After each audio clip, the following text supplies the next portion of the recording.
job. Alrighty. Okay guys, just to quickly introduce, this is the lovely Jane Moe, and she's kindly come along tonight to give us a presentation around working with special needs and high needs children. So Jane has quite an extensive experience in this area, both professionally, well mostly professionally I think, both working as a nurse in this area, but also working with Scripture Union. So she's done a lot of work with their own programs in terms of being able to adjust them to engage with these kids and make sure these kids feel just as included, which is fantastic. So she's here to share us with that lovely knowledge that she has. So I just thought we'd kick off with a quick prayer and then I'll pass it on over.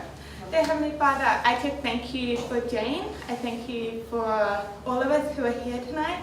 I pray that you open our hearts and open our minds, but also show us the opportunities where we can take this knowledge to share your love and your grace with all kids of all shapes and sizes and needs.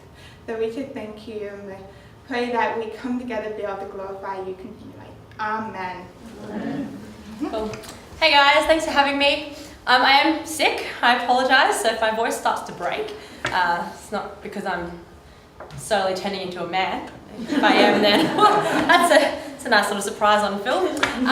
So apologies if my voice is a bit croaky. So yeah, thanks for having me. I had a chat to a couple of you before, but I thought we'd play a little simple, quick game just so you do get to know who I am.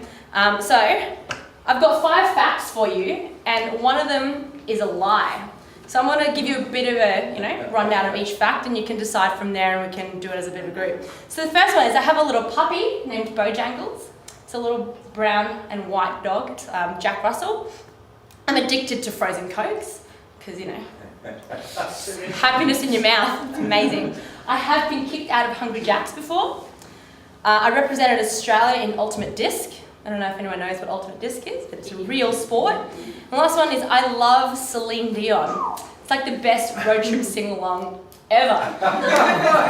So, which one do you think is a lie? Last one. What? Third one. Which one? Yeah, green. Hungry Jack's? Yeah. Ooh, what else? Anybody else? What are your thoughts? The first or the last one? Yeah, number 5. The first or the last one? Number 4. The 4? Hungry Jack. Yeah. Celine Dion. I reckon 4. Who thinks 1? Hand up. No one thinks 1? Who thinks 2? Ooh. Who thinks 3? 2. Oh, 3. Who thinks 4? Okay. Who thinks number 5? Alright. So, second one, I'm addicted to frozen Coke. That's absolutely true. It is amazing. And it's only $1, so it's not really helpful because it's everywhere. And it's when they had the little frozen Coke wars and everything's $1, it made my dreams come true. And when they had the Nugget war, oh, even better. So that is true. I did represent Australia in Ultimate Disc. It is a real sport and it will be in the Olympics. It's a And frisbee top. those of you who thought it was a lie, wait till I'm in the Olympics, you won't get 3 chance. I have been kicked out of Hungry Jack's.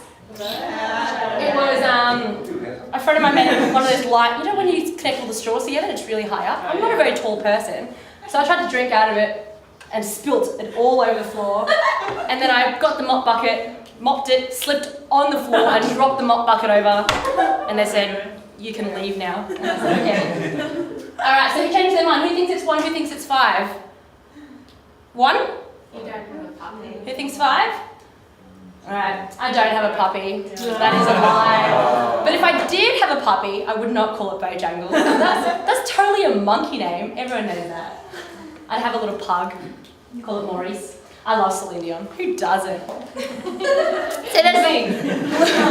What? No, she's amazing. Road trips, the best. So that's just a little bit about me. I think I gave a bit of the way gave some information away about the frozen Cokes, and I was saying how delightful Coke is. So like Erica's... I'm picturing you driving through the Hungry Jack's drive-through in disguise. The lady who spilled it. Yeah. They probably had cookies. So you again. You can just see me with a frozen Coke in my hand, singing Celine Dion and ordering another frozen Coke, just so I can alternate. Like Erica said, I have my background is I'm a pediatric mental health nurse, I've been doing that at Lady Salento Children's Hospital, and I was a chaplain as well for a couple of years in Anala, and I now work at SU as a Programs Development Officer. And that title doesn't explain anything about what I actually do. I actually work in camps and events, and I coordinate all the camps and community outreaches and missions all through Queensland, which is really cool. And I get to direct schoolies with Sundays. What? I was happy to take that burden off other people. So this is just a little bit about myself, and so this is what we're going to do today. This is the goal, is to train and inform leaders. So that's you guys, whether it's in your Sunday school, in your youth ministry, in your camps, in whatever ministry that you're involved in, just on awareness and preparation for seeing kids that might have any special needs, any behavioural difficulties, so that we can provide them with the best support that we can, so that they can have the best experience in whatever ministry they're involved with. Now, this is very SU, Scripture Union focused on camps. This is what I wrote the training about. So where ministries are you from? Like Sunday schools? How's your Sunday school? Yeah? Camps? Yep. Youth groups? Anything else? That's pretty much it. Yeah, schools. So you guys work with schools as well?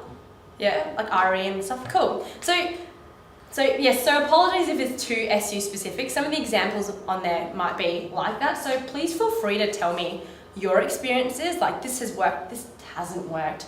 I disagree, I agree with this. Please do that. I'd love to keep it as discussional as possible. And what we're going to go through today are just what sort of classifies a participant with high needs. So you've got your emotional behavioural difficulties, ADHD, aggression, anxiety, intellectual, mental and physical disabilities. I'm not really going to go through too much of that because on our camps and events we don't really have or face a lot of kids with those sort of needs. So I'm happy to go through more of it if you'd like to. And just put your hand up and we'll do that. ASD, and then children involved with DOCs or any sort of foster care. I'm going to give you a really brief overview of these. I don't want you feeling that you've come out of this like, I know everything about ADHD, I can diagnose everything.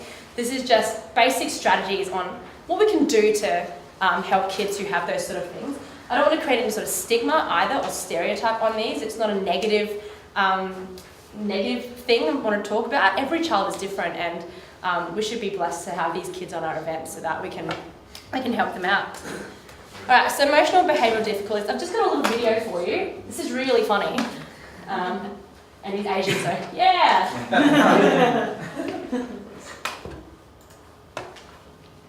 Hey guys, so as you can tell from the title, this video is going to be about how to know if you have ADHD or not. And for those of you that don't already know, ADHD is attention deficit hyperactive disorder. The reason I'm making this video is because I feel like a lot of people these days say or they think they have ADHD, but that's only because they don't know what it's really like to have. As a little kid, I was diagnosed with it, but I never took any meds for it, so I never knew what normal people thought. But I can't stand when people say that ADHD is not a real thing and that it's just an excuse for lazy people to blame their laziness on. But what I can't stand even more is that when people actually do use it as an excuse, even when they don't have it, just because they didn't do well in school or they're bad at studying or something. But really there's no excuse because I grew up with it and I didn't take any medication for it and I still got all A's and B's. And again, I also cheated a lot. So after watching this video, I can honestly say that you relate to more of these things than not, and chances are, I mean, I'm no doctor, but your brain is probably just as messed up as mine. I'm going to be giving you guys actual examples, not those typical ADHD jokes. You know which jokes I'm talking about. They'll be talking and then all of a sudden pretend to be distracted by something, kind of like what I'm about to do right. Oh, look, a butterfly. I mean, you can read that joke, but only as a joke because that is such a huge exaggeration. It's really nothing like that most of the time. And if these sound unrealistic to you, it's probably just because you don't have it. But trust me, they're all real. They actually do happen. I would know because sadly, they're all my personal experiences. So without further ado, and no more hesitation, here are some real examples to help you guys know if you actually do or do not. I'm not even kidding. There's an actual butterfly right there. See how many of these you can relate to? Go! You meet someone new and then 5 seconds after they've introduced themselves, you already forgot their name. No matter how hard you try to focus, whenever you're reading something like a book or a textbook, you read every single word on the page, you hear every single word in your head, yet 5 pages down the road, you have no idea what's going on or how you got there. You look at someone straight in the eyes, and rather than paying attention to what they're saying, you're trying to decide which eye you normally look at. Is it the left eye, or the right eye? Or the mouth? Or maybe you're supposed to look at the face face as a whole, but you already forgot how to do that because now all you see is a bunch of face parts. No such thing as sitting still. You don't realize it until someone tells you to stop, but you've either been rapidly shaking your leg, tapping your hands, or nodding your head to music that isn't there, or playing with whatever is currently in your hands, like a cell phone. You're a time traveler. You go and take a 5-minute Facebook break from work, and when you come back, it's an hour later. Sometimes you have to remind yourself to smile when you're with people, not because you don't like them or because you're upset, it's because you have a bunch of other things in your head that always come. No matter how hard you try or how important the call is, when you're on the phone with someone, you have to be doing something else at the same time. You don't intentionally procrastinate, you're just most productive when you have to get something done. You work best when you're under pressure. Again, you don't intentionally procrastinate, but you can never decide what you want from a menu until you're under pressure because the waiter just got to you. You have a bunch of incomplete things because you're always jumping from one thing to the next. You leave your room to go get your phone that you forgot in the kitchen, but when you come back, all you have is a cup of water, snacks, and pretty much everything that's not your phone. A lot of the time when you're on the phone with people, you freak out because you can't find your phone. You're not sure if you just came downstairs or if you're about to go up. You force yourself to work to remember what you had for lunch. When somebody tells you to think about one specific thing, you can't because now you're thinking about things, causing you to not think about what you're supposed to be thinking about. You text something that makes absolutely no sense because someone was talking to you and you write out what they were saying instead. You can remember a full phone number by repeating the numbers in your head, but the moment you start putting it into the keypad, all the different sounds and the key tones throw you off and you forget. You have to buy a lot of shampoo because when you're in the shower, you have the most thoughts and you don't even realize that you just washed your hair 3 times. You need to put it in groups, not because other people have bad ideas, it's just that their ideas distract yours. You overly set reminders for yourself when important things are coming up because you know you're gonna forget. You always have these silent, awkward moments with people because when you're talking to them, you always forget what you're about to say mid-sentence, and when you do, it's like you have these, you're very indecisive. I mean, I guess this one kind of applies to everyone, or not. And last but not least, when you have ADHD, every single thought leads to another thought. And I actually kind of learned how to use that to my advantage when I'm coming up with videos. For example, I'm just going to freestyle something right now, just to show you how my brain works. So you could be thinking about this video and your mind could still go off in like an infinite amount of directions, which is the opposite of one direction. Maybe that's how they got their name. Because they have ADHD, like attention deficit hyperactive disorder. I mean, who says it's a disorder anyway? Speaking of disorder, who came up with the word disorder? It kind of sounds like a rapper trying to order at a bakery. Hey, let me get disorder dough. A deer, a female deer. Like that. The BAM A and BAM C. What is a BAM C? Maybe they meant C BAM. Because when the C goes BAM, that's like the waves crashing. And waves are created by wind. And wind can go in every single direction, which is the opposite of one direction. And that's how they got their name. That's how they got their name. The multi-directional wind causing the waves to crash like a C band, band C, band B, deer, like a rapper trying to get disorder though, creating the word disorder in ADHD, which is what all the guys in one direction have, which is like the complete opposite of all the different directions this video could go in. I honestly don't know how I remembered all that. I mean, it was a freestyle, so I didn't have to like memorize anything, but at the same time, I had to say it backwards, so I had to know what I was saying.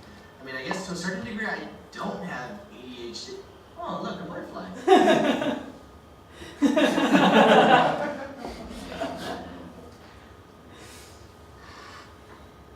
hell are all these things? So once again, thank you guys. Who thinks they got ADHD now? Just want to know. I do. This sounds actually really cool, and he's got some really great videos. Some of them inappropriate, so make sure that you watch them first if you ever use them. But he's got a really good one on cyberbullying as well, and he's just this guy who makes videos about himself and talks about everyday life. So he's a great person to look up. And he talks really fast. So well done for catching up. What was his name? What was his name? It's Niga Higa. It's Niga. Yeah. Thank you. So, alright, so ADHD is a real thing. I worked with heaps of kids, not only in my chaplaincy, but also in my nursing as well. It stands for Attention Deficit Hyperactive Disorder. And these are kids who have behaviour and learning difficulties. They may show signs of hyperactivity or inattention. They become impulsive and a little bit overactive. Do you have heaps of kids like this in your programs? Yeah? What sort of things do you do to support them, to get their attention, to give them instructions and things like that? If they look like they need something to play with, give them some blue tack or something like that. Absolutely. Yeah. And sit there and play. So it's got to be something quiet, so it's not like a clicker or something. Yeah.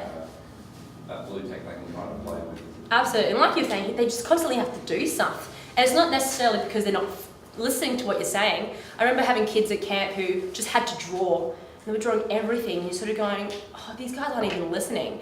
But then when you ask them what they're drawing, they're actually drawing the story that was being told, and They were focusing, they just had to do something with their hands, because sitting still, it's exhausting sometimes just sitting there doing nothing. What else have you guys done in the past? We have a beading box, Mm-hmm. but they know where to go and get it if Yep. they need it. So, Yep. just having things that they know they can do that they can go and get. Yep. And isn't distracting for everybody else? So Yeah, having yeah. something that makes noise usually isn't a good idea, but like a stress ball actually works quite well, and drawing and stuff like that. What else? And I think anything on what you would do rather than just sort of giving them something to play with. Yes, it's a good thing. But what are some strategies you can do when it comes to, giving instructions, telling them what to do, all that sort of stuff? Keep it simple, Yeah, keep it direct. absolutely. So these are just some things that I've put down. So just some management strategies. The first one is medication. I don't know if you've got kids on camp that have medication. Things like your Ritalin, your Concerta, your Strattera are all ADHD medication. They're there for a reason. Most kids don't need it, but some kids need it to help them focus, to help their brain from moving 1,000 times faster than usual. So if they've got medication and you're a medication officer, or if you're the first aid officer or in charge of that, make sure that you give it to them at the right time. So if it's in the morning, give it to them in the morning. They need a top up at lunch, make sure that you do that as well. They're actually really important, because if they don't get that medication, they'll actually struggle so much more because their brain just needs that to slow down and to function. So the second one is keeping instructions clear and simple. What does that mean? No jargon. What was that? No jargon. Like, what do you mean? Words, no Yep. complicated words. Yep. Absolutely. Keep it really go do this, or Yeah. don't Because you can say- give too much information. Yeah. So if you're giving them instructions to wash the dishes or something, you can give them too much, and it's just too much information to process. Pick up the dishes, put them in the dishwasher, dry them up, and stack them all up again. What? So sometimes keeping it simple is, let's do the dishes, or let's put them in the sink, things like that. Using their names is a really important one. Actually getting their attention first is really important. So otherwise they don't know that you're talking to them. Give them eye contact. Make sure that they've actually looked at you. So if I go, Erica, she's looked at me, I've got her attention, and I can give her that instruction. Really simple. What else can you do when it comes to keeping instructions clear? I think explaining the type of task, sort of the genre or whatever, of what you're doing. Yep. If you just said write something, that's going to really trouble them, I think. Yep. Because you've got to be very specific about what type of task this is. Absolutely. Absolutely. And how you phrase it as well is really important. So such as, let's go wash the dishes. That's a good thing. Do you want to wash the dishes? No? You just ask them a question that they've just sort of said an appropriate answer. No, I don't want to wash the dishes. So keeping it clear and giving them simple, specific instructions on how to do that. Positive reinforcement. That's really important. Praise them on what they're doing. So when they've done the dishes, I'm so sorry I'm using that as an example. If they've done the dishes, praise them. Give them that sort of recognition that they've done something right, because it means that they'll want to do it again, and it means that this is how I get positive attention. Because with ADHD kids, sometimes you see them as naughty kids. They're always the ones getting in trouble because they're not focusing, or they're just being a little bit impulsive. They're actually not. And because they're always receiving that negative attention, it's actually really important to give them that positive reinforcement on what they're doing. So such as, good boy, good girl, well done, Erica, but thank you. I'm just using your name, I'm sorry, Erica, I'm just looking at you. Thank you, Erica, for picking up the toys. Well done, Erica, for doing that so fast. Let's see if we can do it in 2 minutes. That's a new record, high five. That is a really, really great thing and such an easy thing to do. That builds that relationship between you and them, and they'll go, cool. You know what, next time they'll just offer to do dishes, they'll offer to pack up the toys, because they know you're going to be there, giving them that sort of reinforcement. Business self-esteem is just part of that. And keeping the structure, what does that mean? Making sure, for something simple, the washing dishes process, keep it the same each night. Not that it doesn't change this and come to, do this instead. Absolutely. The more change you put into your programs and the more spontaneous sometimes things are, the more difficult it is sometimes for these kids to adjust because they've just understood one thing and now it's different again the next day. Oh man, no wonder why they're getting distracted because it's something that they have to relearn and redo again. So, knowing when meals are, for example, making sure that they know when meals are. Have a little timetable or something for each night. Explain it at the start of the day. Lunch, straight after lunch is sports, and they know exactly when sports is, so they're not going to be asking, when can we run around? Oh, it's after lunch. Oh, okay, great. I get it. And giving them time to respond and process. If you need to say the instruction twice, just do it. That's okay. Because sometimes they just need to go, oh, okay, she's just giving me an instruction to do. Cool, I'm going to put this toy away. And That's- yeah. What was And that? if you have a structure or timetable, keep to it. Yeah, And if you're not absolutely. going to keep to it, give them plenty of time to process that. Yeah, and don't stop them from doing Yeah. something that they're already, if they're sitting there quietly and they're playing with, I don't know, an Xbox or something quietly, that's in their free time, and you've now interrupted their time to do something that they don't need to do. Like, pick what sort of timing that you're going to give this person an instruction, because otherwise it's going to be harder for them to actually comply to you, and it'll be harder for them to even pay attention to you because they're so busy focused on playing the Wii or something like that. Does that make sense? Yeah? Cool. So these are more specific to SU stuff. So things like small groups. If you know kids have ADHD and you've got 10 boys and they're all in the same small group, good luck. But I've seen camps that actually work really well. It just, as long as you've got enough leaders in that group, enough experienced leaders to be able to, have a group like that, it actually works really well. So I'm not saying that you can't do that, just be aware of your leaders in that group when you know how many kids actually have a lot of attention sort of, hyperactivity and stuff.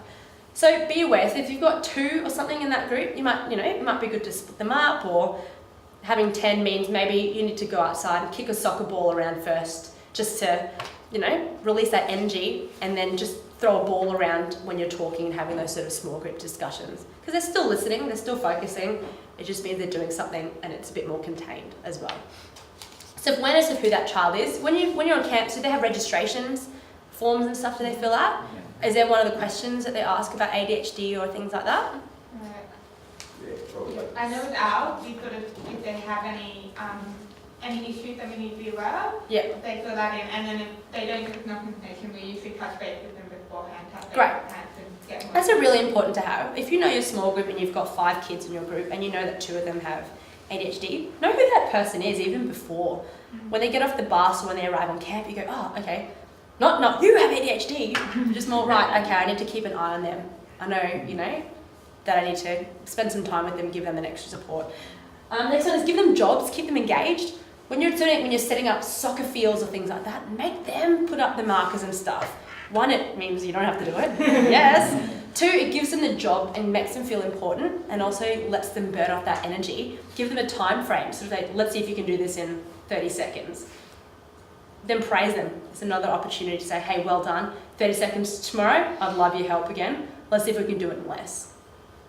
Whatever, make them feel important for the little things that they can do. It's a way to, once again, keep an eye on them in a subtle way, but also build that sort of relationship as well. And timetables and programming is really important. So knowing that there's enough breaks in between things. If they need to run around and stuff, make sure that they know when that is, and give them the opportunity during free time, or if you've got half an hour in between one or the other because your activity finished early, maybe, give them a bit of a soccer ball and just make them run around for a bit. Things like sugar consumption before they go to bed. It's very hard to wind them down when you want to quiet and you want to go to bed, and you're giving them hot chocolate, s'mores, cupcakes, whatever, right before bed is actually difficult. So being aware of that and doing that sort of low level activity at the end of the day to help them wind down so that they're not, once again, rushing through their head trying to get to bed.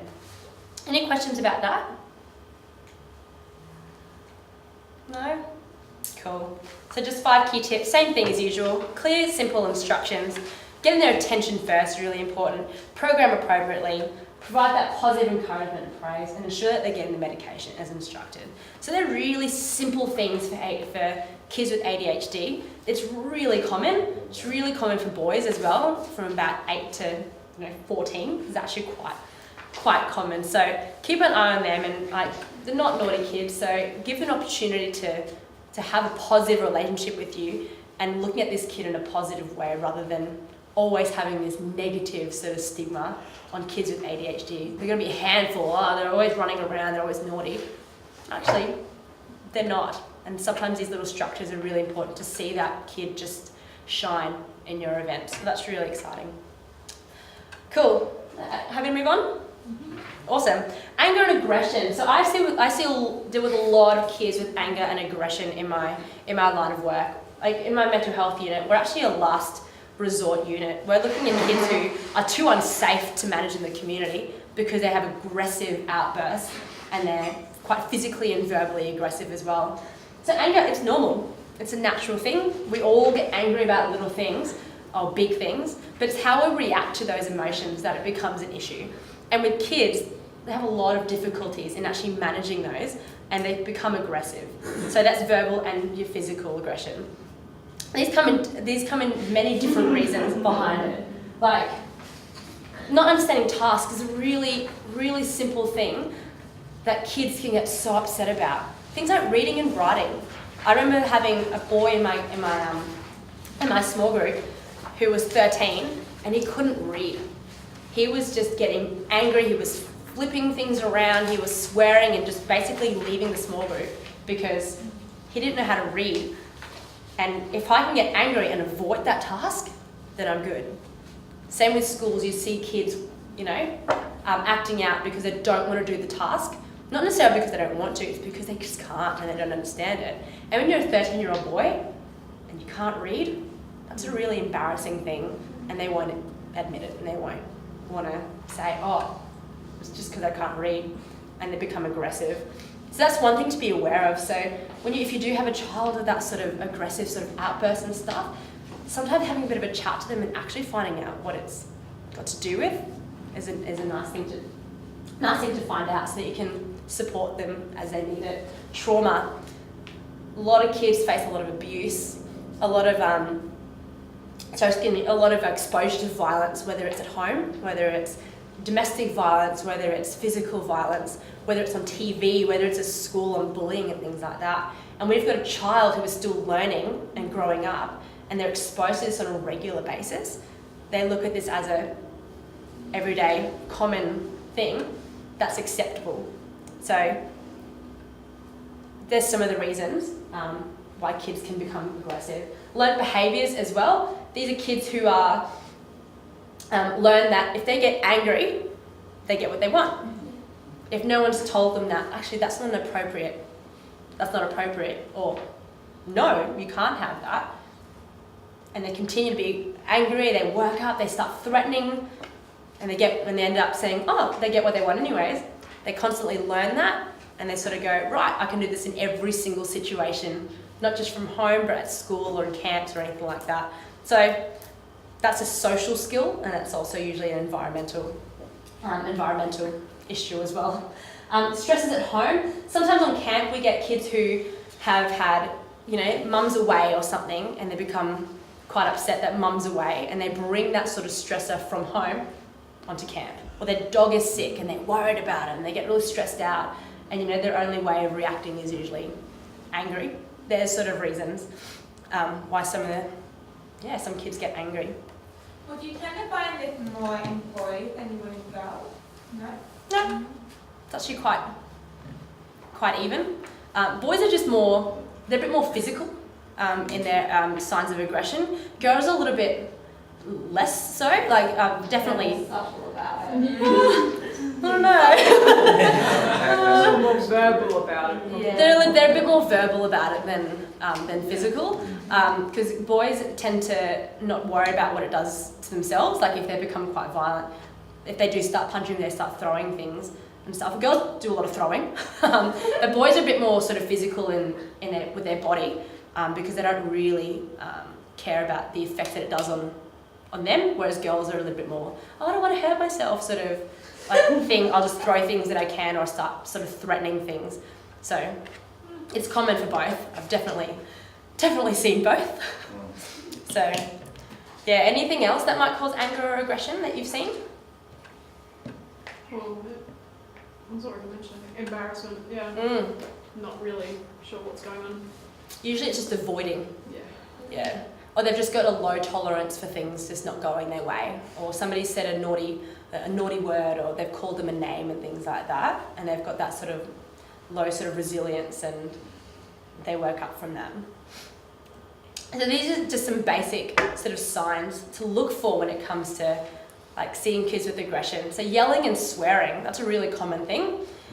Their body changes, they start clenching their fist, they start tapping, their face starts getting red and hot, they start, punching their hand or whatever, their body starts to really tense up and you can tell. So flushed red faces, sweating, they become really fidgety, they become really agitated, or they might just remove themselves from the room completely. These are just generic stuff. Everybody shows anger in different ways. Some people start crying, some people just clench their teeth and just grind them, or they just constantly have to squeeze something, or they've got a stress ball or whatever. I'll go through the management strategies anyways, but these are just basic things, and with young kids, these are usually the early signs of when they start to really work themselves up into that little red zone. So we'll keep moving on. Anxiety. So anxiety, once again, it's a common thing where we get nervous about things. We get nervous for exams. We get nervous for talking in public, like me tonight. Especially in unfamiliar places, things that they don't know what's going to happen at the end. Nervousness, it includes phobias, OCDs, fears and things like that, and panic attacks. So once again, it's normal. Every single person struggles with some sort of anxiety. It's when it becomes an issue, is when they can't manage it effectively, when they do have those panic attacks, when they do start to hyperventilate in a way that their body actually becomes unhealthy and they can actually start to hurt themselves or hurt other people around them. It's a bit of a spectrum, so it can go from just general nervousness to violence and anger as well. Similar sort of things for anxiety. You get your headaches, your fuzzy brain, become irritable, start tapping, they're constantly fidgeting and moving around. They have fear, they have a fist, they have those butterflies in their tummy. How many kids have you seen just sort of said, I feel sick and I want to go home? Because they're nervous, they're feeling homesick, they miss their mum, they miss their dad or things like that. And their heart just starts pounding, gets really intense. And next thing you know, their breathing starts to increase as well. What sort of things can you do for anger and anxiety in your ministries? What can you put in place to help them calm down, to manage them in a safe way, but also still include them in your events? What sort of things have you faced before? Sometimes we've just played really active games just to get the energy out of them. So in a youth group that I helped to lead, we would just do really active games at the beginning because we had quite a few kids with anger issues and stuff like that. And then after that, we would show them that it's time to calm down and stuff, and they wouldn't have that anxious energy anymore. Mm-hmm. So programming things in place, especially if you do know you've got some really active kids.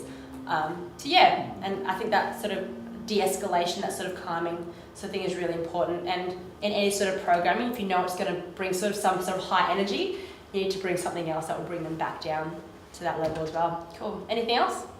Having a safe withdrawal space where they just go by themselves. Absolutely. Yeah. But where leaders can still see them. Mm-hmm.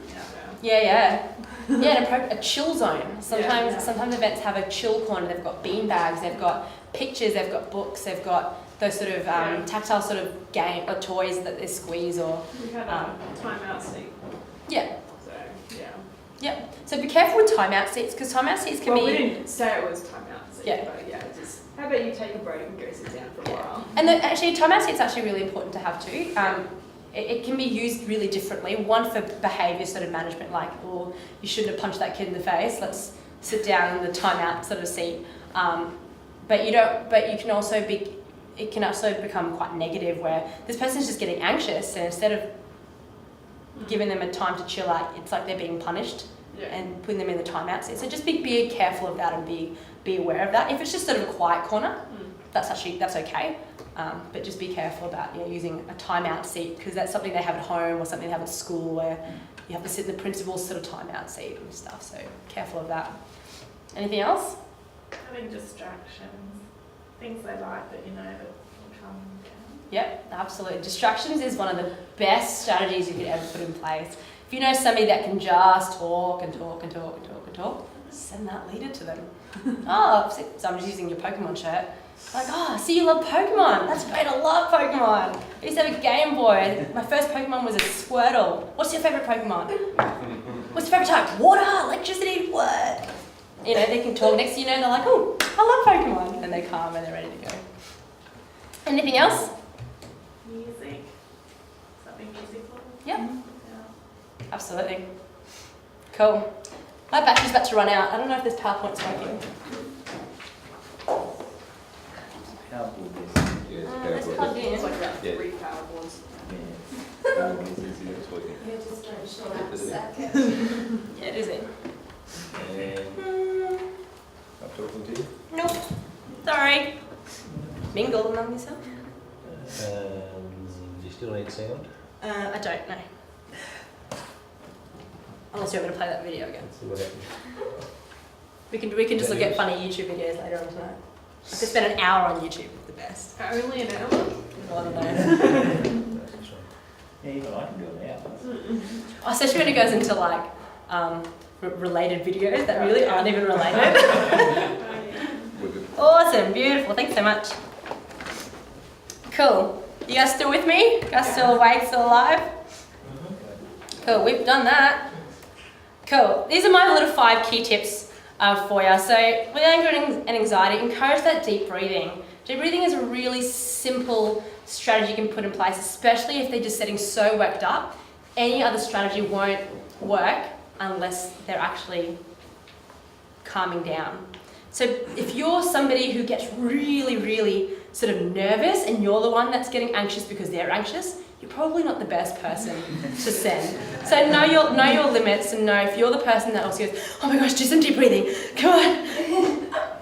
Probably just going to escalate them and you're going to escalate yourself. Next thing you know, there's this whole sort of anxiety sort of like bubble. You're watching YouTube together for 5 hours. Oh, yeah. Get so excited. So slowing your heart rate down is a really, really good thing to do. So breathe with them. Sit with them, sit next to them and say, I'll breathe with you. Let's breathe in. Let's hold it and out. Breathe in and out.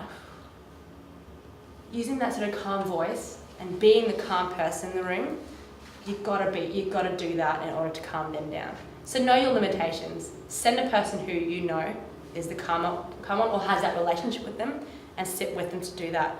Clears their mind and then actually lets them process your next instruction. Move to the quiet place, you were saying before, having a little chill zone and stuff where they're away from that distraction, away from all the games and all the kids screaming and having a good time is a nice thing to do. Distraction, once again, send that leader who can just talk and talk and talk about dogs or whatever. Positive encouragement, so letting them know that they can do it. You can do it, let's do it together. Well done, praise them for that. And you need to remain calm and supportive as well. So just like we were saying, don't get stuck into that trap of, I just want to help this person now. Why are they getting so worried? Why are they getting so escalated? Show them what calm looks like. Random joke. Yay. I'm a nurse, I like toilet jokes. It's a good thing, don't worry about me. All right, ASD. So ASD is 1 in every 63 kids have ASD in Australia. This was last year's statistics. It's a common thing and a lot of people have it and they don't even know it. It's recognisable, sometimes it's not. It's spectrum, like I was saying, for anxiety, that general nervousness to like panic attacks to aggressive behaviour. ASD is the same thing. You have a spectrum of highly functional, highly intelligent, to ones that are actually quite severely disabled, where they're mute, they don't actually speak, they can't focus, they can't do anything, and they need an actual one-to-one personal carer. So it's a wide range when it comes to ASD. It's not a negative thing, they're not difficult. There are some things that are just unusual about kids with autism. So it's a developmental disorder.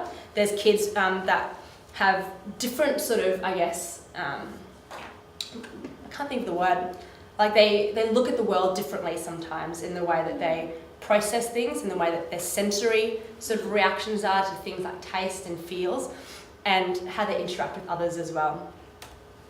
Some of the things like your social, they might have strange behaviours, so things like communication, they might only say things to you if they want something. They won't necessarily engage with you on purpose. They may not necessarily start the conversations. They might just sort of say, hey, I need this, and then walk away. They might have, unusual sort of social things. They might flap their hands, they might have repetitive movements. They might touch the walls and stuff because they need to have that feeling on their fingers and skin. Communication as well, so low eye contact. They may not look at you at all when they're talking to you. Maybe they can't read body language.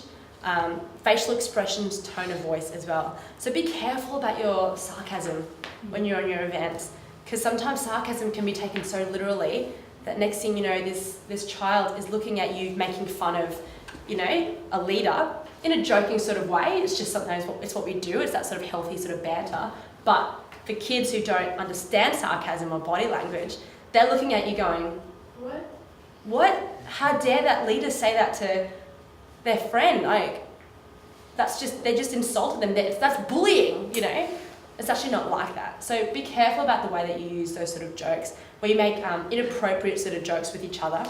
It's normal, but for some people they take it so literally and can cause a lot of damage in your relationship as well with them. Imagination of play, so sometimes they see black and white. Yeah, sorry? They can have hypersensitivities to touch and sound, so if things get too noisy. Absolutely. And some kids need headphones, things like that, as their safe place. They need their calming music, something that blocks away most of the noise. Sometimes they're just wearing it because they like the texture of their ears, and their ears are a sensitive part of their body that nobody can touch. So be aware of those sort of things, that all kids are completely different and they have their own sort of sensitivities around that. Sorry, and the last one, so imagination of play. Sometimes they see black and white, they don't see that grey in between. So when you're sharing the gospel, it can be really difficult working with kids with ASD. When you're talking about heaven or hell, when you're talking about sin and forgiveness, be aware of the language that you use and the way that you describe that. Because some kids that look at it and go, oh my gosh, I'm going to hell. Like, I do bad things all the time. Oh my gosh. So be, way that you explain things, give them a chance to actually tell you what they understand so that you can support them and sort of, I don't know, can't think of the word. But yeah, let them tell you the story sometimes so that it shows that what you've said, they've actually taken in and they can say back to you. So it's not just this black and white, I've just left camp now going, there's no perfect person, I'm not a perfect person, and now I'm going to hell because this person said so. Careful. And just a little note as well, no two kids are the same. They all have different signs, different symptoms. Some have a lot of strengths and some have a lot of weaknesses. So be aware of some of the kids that you have. Same as your registrations. I don't know if ASD is on the question as well when it comes to camps and stuff. So know who those kids are again, and just sort of, sometimes a phone call to mum or dad, just as a simple sort of what are their levels of ASD like. Really similar things to ADHD, simple instructions, communicate the timetable clearly. That is the biggest and most important thing. With ASD, kids need routine. At home, they have dinner at 5 o'clock. Every Tuesday is spaghetti. Bedtime is at 7:30, and I read a book, and then lights out is at 8. If they're on camp, it's a whole different thing. Dinner's not at 5, dinner's at 6:30. It's Tuesday, and we're not having spaghetti. It's Spaghetti Tuesday. Bedtime's different, their bed's different, people are different. This can cause so many disruptions, so many anxiety issues, and kids with ASD can react in so many different ways where they start yelling, they become quite aggressive too. Not because they're angry, just because they don't like that change and they don't know it. So tell them what the timetable's like and communicate that. Actually having it written down where they can see it. Visual, that's really good for them. Yeah. And if things change as well, so sometimes on camps, dinner runs late. It happens. So make sure that you communicate that to them and actually give them that time and opportunity to readjust again. because they're adjusting one thing and now they have to change dinner because now it's at 6:35, it's 5 minutes late. Oh, it's the end of the world. Give them that warning, give all the kids that warning so that they can be prepared and ready for it. Encourage them to be involved. This is your opportunity to build that relationship with them. There are some activities that they just can't do, and pushing them and encourage them constantly just actually makes it worse. Know who that kid is, and hopefully during that week you've built that relationship with them during small groups, during dinners and things like that, where you know the limitations. If they can't do it, they can't do it. And that's okay. But give them that encouragement anyways, and then just sort of leave it at that if they really just can't do it. Positive reinforcement is really important, and every child is different as well. Any questions on ASD? Well, that's a really brief and basic sort of overview. I have a quick question. It's not really much to do that. With, I think it's called Asperger's. Is that on the scale of this, or is that something completely different? Same thing. So ASD covers your Asperger's and your pervasive developmental disorders as well. It's all part of the same thing. Asperger's is, I think it's just sort of been a word that's been used to, create a bit of a less sort of intense autism, but it's still part of your autistic spectrum disorder. It's still really close to it, where they can't quite understand like the same range of emotions and all that.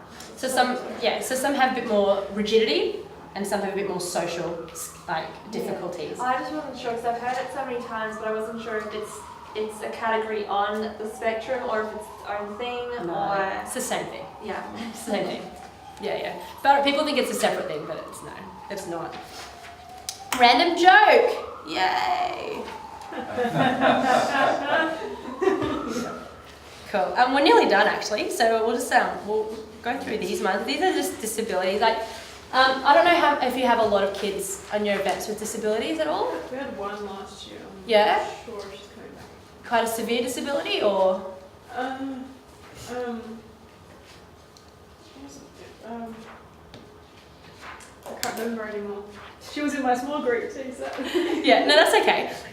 We don't have a lot. We have a few kids in our events with disabilities, but there's a lot of questions that you need to ask when it comes to whether or not you can actually have the capacity to take them on your event, whether you can actually support them as they need support, or whether you sort of go, actually, yeah, we'd love to have them on the event. So these are some... Down syndrome, sorry. Yeah, no, that's okay. Yep.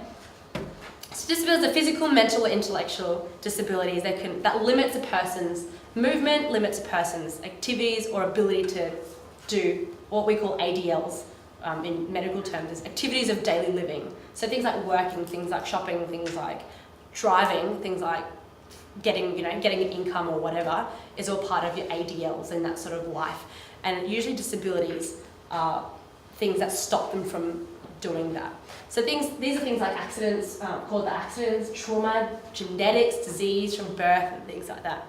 So intellectual ones are, difficulties in learning processes, so speech and language can be a disability, communication, self-care and social skills. Your mental disabilities are is mental illness. Mental illness and mental disabilities are different, but if your mental illness stops you, once again, from doing work, things like driving, then it becomes a disability.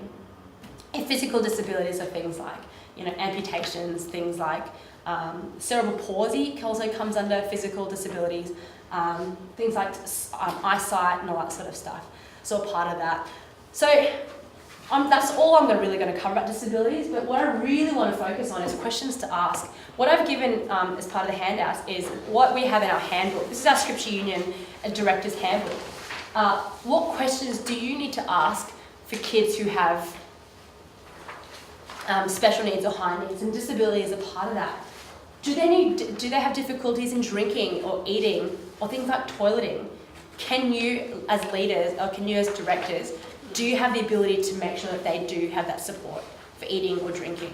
If that's all they need support with, then yeah, probably do that. We can help them, grab their cereal or put them in a bowl and then they could do it themselves. Do they need help toileting and showering? I don't know what your policies are around that, but with SU, no, we can't actually support them with personal care like toileting and showering. If they do, what support do they need? Do they need help just with grabbing this stuff for the shower and then you have to just wheel them into the shower and they can do whatever from there? Or do they actually need help with showering their body? Do they need a carer to come on your event?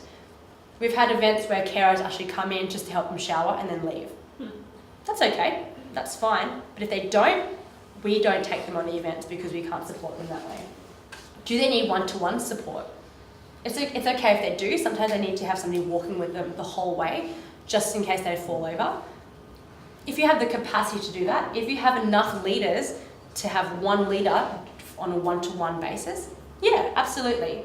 If you don't have enough leaders, can you actually support this person, but also support the 30 other kids in a safe way? So they're really just things I want to focus on for disabilities. Is it's great when you have them on the event. If you can take them and support them, fantastic.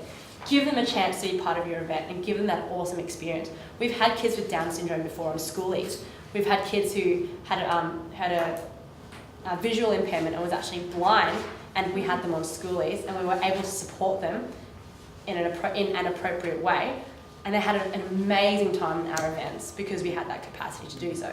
So just really have a think about what that is on your event, whether it's Sunday school or youth group or things like that. Do you need mum or dad to be down in that event to support them? Blind leaders. Yeah. Yeah. Yeah, absolutely. So it's just more starting that thinking of what you can and what you can't do, and sometimes it's okay to say no. And if you can't manage them safely, and you sort of go, I'm sorry, not this year, maybe next camp, or why don't you try this camp, or things like that. Any questions on that? Do you have to document that sort of stuff? What do you mean? So if you chose to include them and you knew that they would need one-to-one support, someone would have to be sitting with them when they're getting their meal. Mm-hmm. What's the? I don't know what your events do, but if for us, we would need that written down. Yeah. So we would call the parents. So when they register, before we actually approve them on the camp, if they've said something on their registrations, like they have a wheelchair or something like that, we'll actually call up the parents and say, what sort of support do they need? And if so, can you please write it down, and then we'll have it ready to go. And there's a director of the event who will have that, and they'll go, oh, can you please look after this person? These are sort of list of things and stuff. We'll do it together, we'll take it in turns, because it's really important to tag in, tag out, because that can be really exhausting for that one leader to be constantly with the same person 24 hours a day on a week-long camp. It can be quite a lot. So it definitely, I would recommend having it written down so that you're aware, that other people are aware, and not just for public things, but at least for your leaders, know what's going on. Yeah, it's the same policy with our school district, so if we have any notifications of anybody who needs medical support, so we make sure we have all the information, all the films that need to be filled out are filled out, particularly like allergies, things like that. So if someone were to say, we would have a conversation with the parent to make sure that we know everything that kid needs in support, and also, like you said, to make sure that we can provide that support. And so that once again comes down to the directors are aware about it, but also that our first aid officers are aware of it. So if anything happens on camp, they know exactly how they need to respond. And the small group will dorm leaders as well. Yeah. Yeah. So I suppose, Yeah, absolutely. So yes, I would get it written down, just for clarification and stuff. Can they do that? Are we allowed to? Oh, ooh, let's check. Oh yeah, they can. Or maybe we should just call mum just in case. That's Or okay ask to do the so. kid. Yeah, or ask them. Yeah. Most of the time they know what they need. Oh yeah. Yeah. And what sort of age groups do you deal with? More kids or youth? Like high school. Sorry. Both. Yeah. Yeah. Yeah, and same with anything else. When you've got anxiety and anger and your ADHD, etc. A lot of these kids are usually old enough to know what works and what doesn't work. What those triggers are, if they're getting anxious, for example, loud noises is a big trigger for me. So you sort of go, oh, okay, I need to maybe go into a quiet room just because I know I'm getting anxious. Like that's. I find most of the time parents that we deal with will actually want to give us almost more information than we need on the form is like, filling out more information on the back of the sheet about if this happens, do this, if this happens, do this, Yep. etc. Give them their safety blanket. And then needless to say, invariably down the bottom they say, if there's any issue at all, ring this number 24/7. Yeah. You know? But then you get the opposite, and you get parents that just go, oh, just give them a milk. Which is what we've had before. Give them a glass of milk. It'll solve everything. I'm not sure I've seen it No, on the didn't work. camps. At schools I've seen it where parents, I don't know if you covered this issue somewhere else, but you get parents who deliberately don't tell you about issues because they don't want you refusing the child's registration, etc. Have you got any thoughts about how to deal with that? There's not much you can do, can you, until you meet that child on the first day? Because that's what happened at schoolies. We had a boy who was blind and we didn't know it because he wasn't on the registration. Wow. We called the parents and we sorted it out, and we had enough leaders to support them. But there's not much you can do unless. Must have missed that page. Well, you can get kids like with all of or one of those things, but they haven't been diagnosed. Yeah. So you get them like on a camp, and the parent obviously doesn't say they have ASD because they've never been diagnosed. So you get this kid and it's like, what the heck? Like, It's common, and there's not much you can do, hey, when it comes to prepping for them unless you actually know on their registrations. And you ask those questions, but they don't. They turn up on the day or halfway through the week. You're like, what? I didn't know that about this kid. And it happens, and sometimes you have to make that call if they're just highly if they need high support and things like that, and you didn't know it, and you can't manage them. Sometimes you're just going to make the hard call and either send them home or at least call mum or dad when you meet them and say, hey, look, your child is getting really upset about this. Is there anything you can tell me about what we can do to support them? And if you've got that capacity, then write it down and actually put those strategies in place. But if you don't know it, you have to just make that call during the week and whether or not you can or can't continue with this child. So, and that's I don't know what support networks you have for your camp directors and stuff. I've just remembered we've actually got a policy. Oh. Pretty typically, AYCF Ministry inclusiveness policy, which is basically just saying that if there's a problem with the safety and well-being of all participants, then we reserve the right to do what we need to do, basically, and so on. I don't know if we've even had that policy. On our camp forms, we certainly always say things like, absolutely. If it becomes necessary, then parents agree that they'll come and pick up their kid. And it's always to do with the safety of them. Like if you can't manage this aggressive person who's now throwing chairs and stuff, if they're becoming unsafe now, you go, I'm sorry, mate, we've got to send you home because we can't guarantee the safety of yourself for us and for now the 20 other kids who are in throwing distance of this person. You got to send them home. You got to make that call. So and we'll keep going. We're a bit over time. I'm sorry. Child safety. Do you get a lot of kids with docs or foster care in your events? We ask if there are any circumstances, particularly one of our custody and stuff like that. We've had at least one case comes to mind where it was kind of a complicated legal set of documents. Person being dealt with by docs in another state. So we had to keep liaising with this docs in another state as to how this person was going to be transported, who was going to pick That's up, difficult, etc. It was a bit tricky. We get a lot of cases with child safety. It's quite a common thing, and sometimes they're going from abusive families to traumatic situations, family violence, or other court cases involved and stuff as well. So a lot of kids are in the foster care system. Sometimes you don't even know it, and they come on your events all the time during the school holidays, or they go to churches and things like that because their foster family goes there and all that sort of stuff. So I'll quickly rush through these. Some of the signs of child safety is your anger, aggression, and guilt. A lot of guilt is involved in this because either there's been a family breakdown or something, and the kids are the ones that feel like it's their fault. It's their fault mum and dad broke up. It's their fault dad's fighting again. It's their fault mum doesn't have a job anymore because she had to look after me, etc., etc., etc. Get a lot of suicidal and self-harm thoughts on that. Depression, anxiety. They form strong attachments to leaders, or they have an opposite reaction and not respecting authority figures. What do you think the reasons are behind those last 2 points? Trust issues.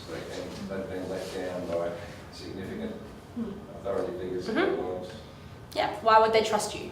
Why do they have any? What makes you the person to tell them what to do? You don't have a right. You're not my real mum. You're not my real dad. You're just going to ditch me anyways because I've been to 6 different families in the last 3 months. They can absolutely reject you. But why would they have the opposite reaction and form strong attachments? They become really needy. They just need someone who to love them and stuff. Yep. Because everyone else has gone, and sometimes you are the only person that stays. Yep. As well. Especially if you're in this role as Christians as well, as you just love them. It's so easy to love kids. And when the kids feel that from you, and they learn about what love is, they learn about what respect is because you've given that respect to them straight away. You've got no previous judgments on them. You don't know their history about, whether they're naughty or whatever. You've created that instant relationship from day one, and they can absolutely become attached to you because that's the strongest relationship they've had in years, months, weeks, whatever. I think strong attachments can come from a fear of reprisals if you don't show that kind of affection as well. Yep. And these kids end up saying, "Can you take me home? Yeah. Please get me out of this place. I want you to be my new mum." Happens quite often in our events. I don't know what your how many kids you face with kids with child safety and stuff.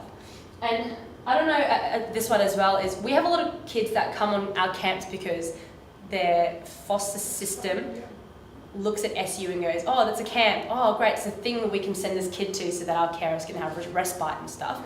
Is a lot of these kids know that they're on a camp because they have to be on a camp. Yeah. So it changes their attitude as well while they're on there. Sometimes that's sort of they'll sabotage and they want to go home.